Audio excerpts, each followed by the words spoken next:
Who would defend himself unless he thought he were attacked, that the attack were real, and that his own defense could save himself?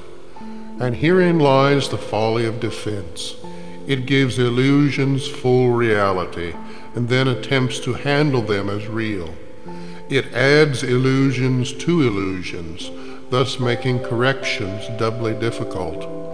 And it is this you do when you attempt to plan the future, activate the past, or organize the present as you wish.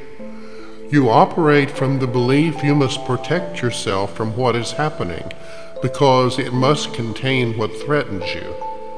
A sense of threat is an acknowledgement of an inherent weakness, a belief that there is danger which has power to call on you to make appropriate defense. The world is based on this insane belief, and all its structures, all its thoughts and doubts, its penalties and heavy armaments, its legal definitions and its codes, its ethics and its leaders and its gods all serve but to preserve its sense of threat. For no one walks the world in armature, but must have terror striking at his heart. Defense is frightening. It stems from fear, increasing fear as each defense is made. You think it offers safety, yet it speaks of fear made real and terror justified. Is it not strange you do not pause to ask, as you elaborate your plans and make your armor thicker and your locks more tight, what you defend and how and against what? Let us consider first what you defend. It must be something that is very weak and easily assaulted. It must be something made easy prey, unable to protect itself and needing your defense. What but the body has such frailty that constant care and watchful deep concern are needed to protect its little life? What but the body falters and must fail to serve the Son of God as worthy host? Yet it is not the body that can fear, nor be a thing of fear. It has no needs but those which you assign to it. It needs no complicated structures of defense, no health-inducing medicine, no care and no concern at all. Defend its life or give it gifts to make it beautiful, or walls to make it safe, and you but say your home is open to the thief of time, corruptible and crumbling, so unsafe it must be guarded with your very life. Is not this picture fearful? Can you be at peace with such a concept of your home? Yet what endowed the body with the right to serve you thus, except your own belief? It is your mind which gave the body all the functions that you see in it, and set its value far beyond a little pile of dust and water. Who would make defense of something that he recognized as this? The body is in need of no defense. This cannot be too often emphasized. It will be strong and healthy if the mind does not abuse it by assigning to it roles it cannot fill, to purposes beyond its scope, and to exalted aims which it cannot accomplish.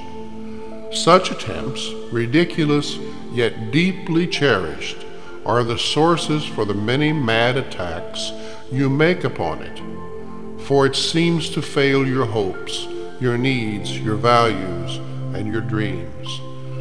The self that needs protection is not real. The body, valueless and hardly worth the last defense, need merely be perceived as quite apart from you, and it becomes a healthy, serviceable instrument through which the mind can operate until its usefulness is over. Who would want to keep it when its usefulness is done?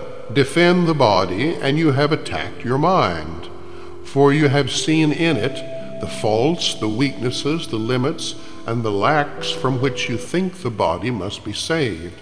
You will not see the mind as separate from bodily conditions, and you will impose upon the body all the pain that comes from the conception of the mind as limited and fragile, and apart from other minds and separate from its source. These are the thoughts in need of healing, and the body will respond with health when they have been corrected and replaced with truth. This is the body's only real defense. Yet, is this where you look for its defense? You offer it protection of a kind from which it gains no benefit at all, but merely adds to your distress of mind. You do not heal, but merely take away the hope of healing, for you fail to see where hope must lie if it be meaningful. A healed mind does not plan.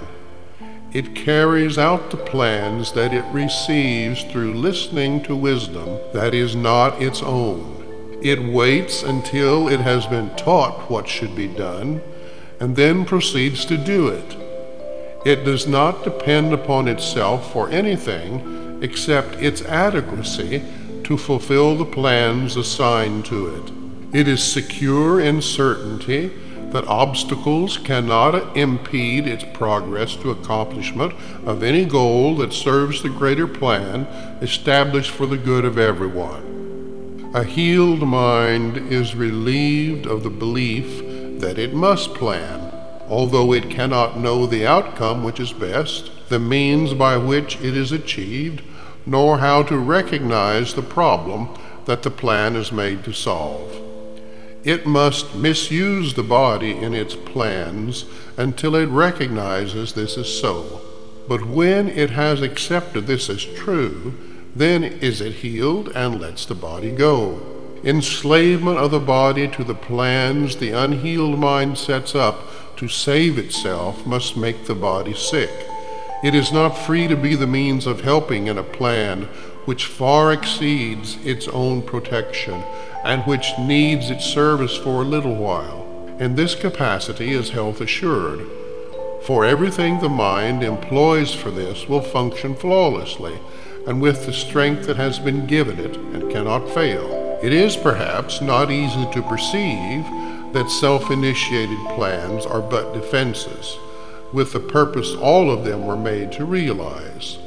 They are the means by which a frightened mind would undertake its own protection at the cost of truth. This is not difficult to realize in some forms which these self-deceptions take, where the denial of reality is very obvious. Yet planning is not often recognized as a defense. The mind engaged in planning for itself is occupied in setting up control of future happenings. It does not think that it will be provided for unless it makes its own provisions. Time becomes a future emphasis to be controlled by learning and experience obtained from past events and previous beliefs. It overlooks the present, for it rests on the idea the past has taught enough to let the mind direct its future course. The mind that plans is thus refusing to allow for change. What it has learned before becomes the basis for its future goals. Its past experience directs its choice of what will happen, and it does not see that here and now is everything it needs to guarantee a future quite unlike the past, without a continuity of any old ideas and sick beliefs. Anticipation plays no part at all, for present confidence directs the way. Defenses are the plans you undertake to make against the truth. Their aim is to select what you approve and disregard what you consider incompatible with your beliefs of your reality. Yet what remains is meaningless indeed, for it is your reality that is the threat which your defenses would attack, obscure, and take apart and crucify. What could you not accept if you but knew that everything that happens, all events, past, present, and to come, are gently planned by one whose only purpose is your good? Perhaps you have misunderstood his plan, for he would never offer pain to you. But your defenses did not let you see his loving blessing shine in every step you ever took. While you made plans for death, he led you gently to eternal life. Your present trust in him is the defense that promises a future undisturbed without a trace of sorrow, and with joy that constantly increases as this life becomes a holy instant, set in time, but heeding only immortality. Let no defenses but your present trust direct the future, and this life becomes a meaningful encounter with the truth that only your defenses would conceal. Without defenses, you become a light which heaven gratefully acknowledges to be its own, and it will lead you on in ways appointed for your happiness according to the ancient plan begun when time was born. Your followers will join their light with yours, and it will be increased until the world is lighted up with joy. And gladly will our brothers lay aside their cumbersome defenses, which availed them nothing and could only terrify. We will anticipate that time today with present confidence, for this is part of what was planned for us.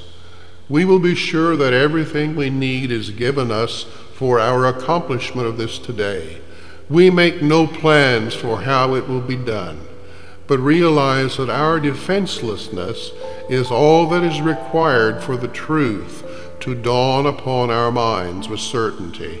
For 15 minutes twice today, we rest from senseless planning and from every thought that blocks the truth from entering our minds. Today, we will receive instead of plan, that we may give instead of organize.